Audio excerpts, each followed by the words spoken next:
Hi, everybody. So I have two new insights to share with you about the private lending. So last month we spoke about the delinquent private lending deals and what led up to them and how you could avoid them. So there's two additional things that I want to share with you today about the delinquency in private lending. So the first thing is making sure that the first position lender, so whoever that may be, it could be an A lender or B lender, but whoever is sitting in first position, you want to make sure that that lender is not another private lender. Okay, so when you, or like in my case, usually I'm in second position. So that means there's a first position person, a first position lender. And usually it's, like RBC, TD, like one of those A lenders, but sometimes it can be a B lender. So like maybe a home trust or home equity, like one of those other lenders. Okay, so you want to at least find out who's in first position and what the terms are of that first position mortgage. Okay, the reason for that is that if it turns out that your first position mortgage is also another private lender, that private lender may be at 10, 12, 14%. So there's a higher likelihood that they may default on the first position lender, thus pushing you, who is in second position, to also push you out as well. Okay, so that's the first thing I want to share with you.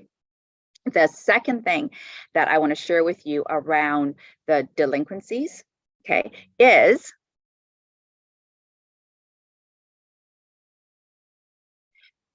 a thing called the criminal interest rate. So what that is that in Canada, you can only charge somebody up to 60%, okay, 60% per year. Okay, that is an insane number. Like if you think about it, our credit cards, 24%. Okay, some I think are 29. So to be able to charge somebody 60%, that is insane. Okay, so there is a thing called this criminal interest rate. Now keep in mind, when I first heard this, I'm like, why would I ever charge anybody 60%? Who would ever be in a crazy situation to accept some terms of 60%? Okay, now here's the thing.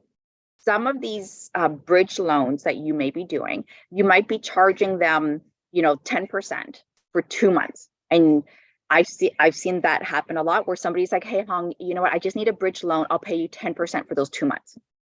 Okay, so now here's the thing.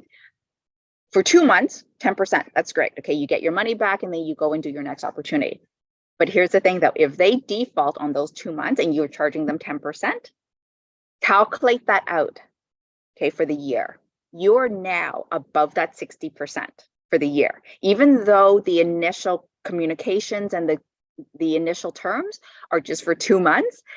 You can get yourself into a lot of hot water by doing these short-term bridge loans at an insanely high return, because if something went wrong, your terms won't hold up because it's considered criminal. Okay, so those are the two things I wanted to share with you today. Okay, so I will see you in the June mastermind. Goodbye, everybody.